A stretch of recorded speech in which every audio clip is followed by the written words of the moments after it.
Hey guys, this is Mark Howard, author of the Griffin Legends fantasy novel series. Thanks for joining me here today. So, I wanted to talk about something that has been weighing heavily on my mind for a while, and if you are an artist, a narrator, a writer, or some other type of creative out there, you probably have some of these same fears, and that is the leaps and bounds that artificial intelligence has made over the last few years. Now, there's this meme going around out there, right, which says something to the effect of, I wanted AI to be able to do my laundry and dishes for me so I could focus on my writing and art, not so that AI could do my art and writing for me so that I now have time to do my dishes and laundry, right? That's not what we want. We didn't want AI to go in this direction. It's something that most of us did not ask for. Now, maybe if you're someone who wants to get art and get writing and voice acting and all these other things for the cheapest price point possible, yes, today is a good day for you because it's getting close, right? The quality is getting there. It's vastly improving. It's still not there yet, but it's not hard to imagine a day not too far in the distant future where it can be just as good as the real thing. So for a few of us out there, the advances in AI is something to really celebrate, right? But if you're in the creative world where a lot of your dreams and aspirations came to making art, came to doing this stuff that makes us human and wanting to get some sort of paycheck out of the deal, right now is kind of a scary time. But I want to put some of those fears to rest here. If you're one of those creative types that has been biting your fingernails, worrying about all this, right? So first point to consider, AI is not there yet, right? For how far it's come, it's still not there yet. So what do we do with that time, right? Do we sit down, biting our nails, worrying and say, oh, woe is me, I'll never make it? No, right? Because the competition in the creative sphere has always been fierce. And your odds of making it big, maybe they just got down a notch or two, but those odds have always been low. So you might as well keep pressing forward anyway, right? Now, another point to consider, AI has actually been around a lot longer than most of us think. I was having this conversation with my editor who was also lamenting about losing some business because people are just going to Grammarly and saying, that's good enough, right? Well, Grammarly may have improved quite a bit over the last few years. My editor has admitted that when he has used Grammarly as a tool, that it used to be back in the day he would reject something like 90% of the suggestions that it would make and only keep that 10%. Now it's something closer to a 50-50 split. Still not good enough to really retire my editor as far as I'm concerned, but it's a lot better than where it was.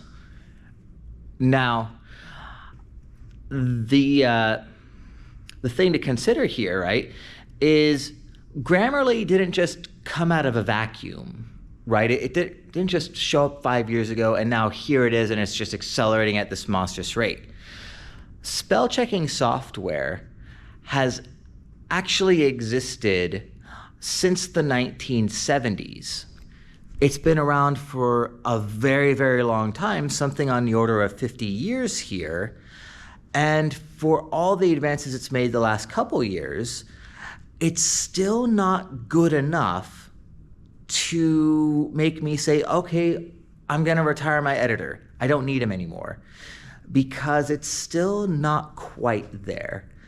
And now this is the same for visual art, right? I think we've all seen pictures of AI generated stuff out there, right? Where we're not seeing so much of the too many fingers or awkward placement of elbows. That stuff seems to have worked itself out, but you can still tell that something that has been made by an AI versus art that was made by flesh and blood, right? There's still some sort of quality difference there that I have a little bit of trouble articulating myself because I'm not so much of a visual artist, but you can still kind of tell that it's not 100% on that same level as a flesh and blood artist.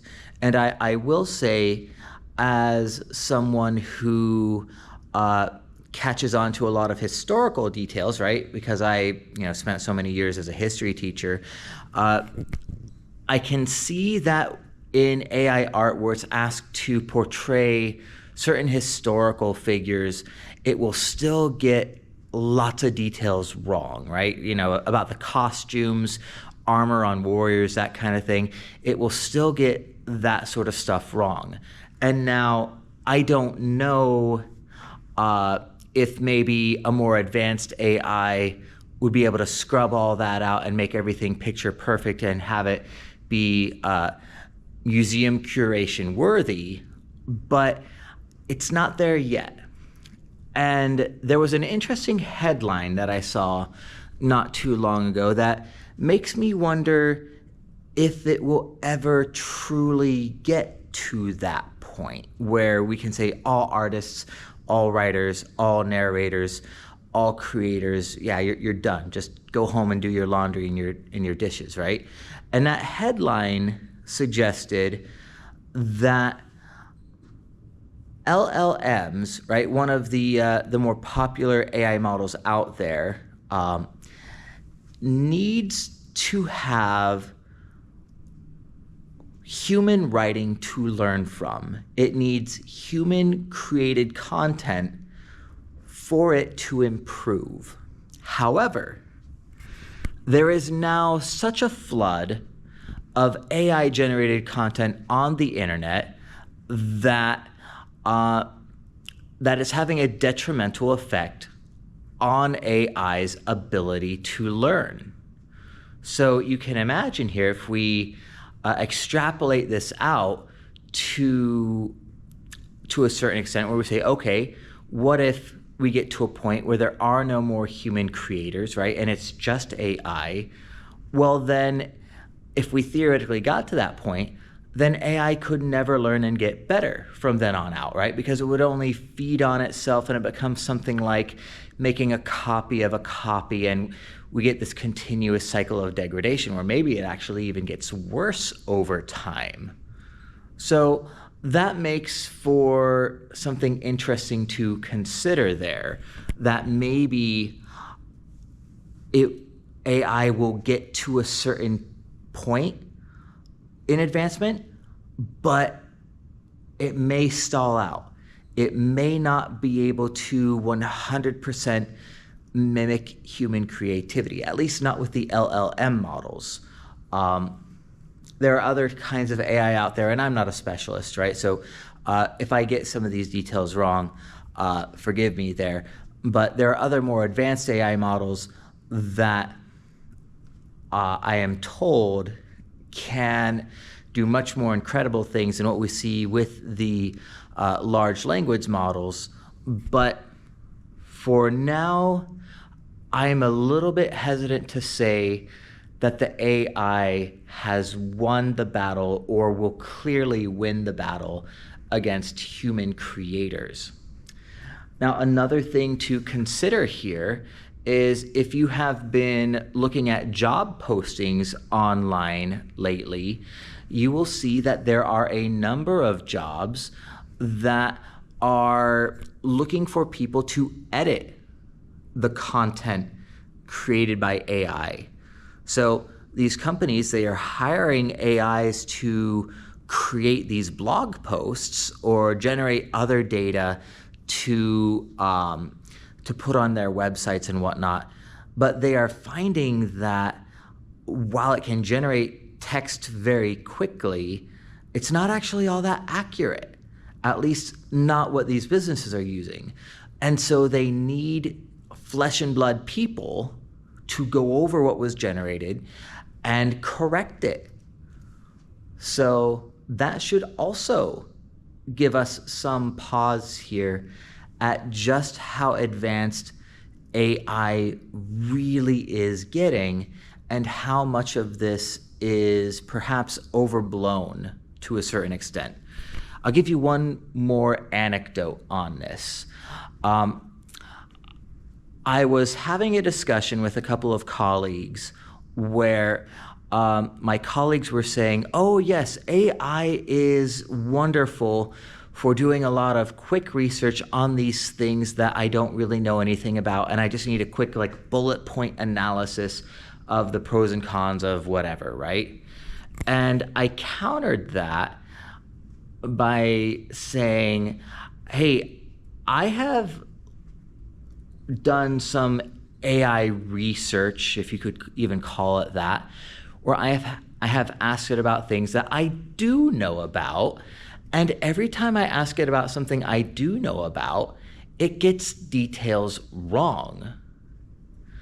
So if it always gets something wrong when researching things that I do know, how often is it right about things that I don't know?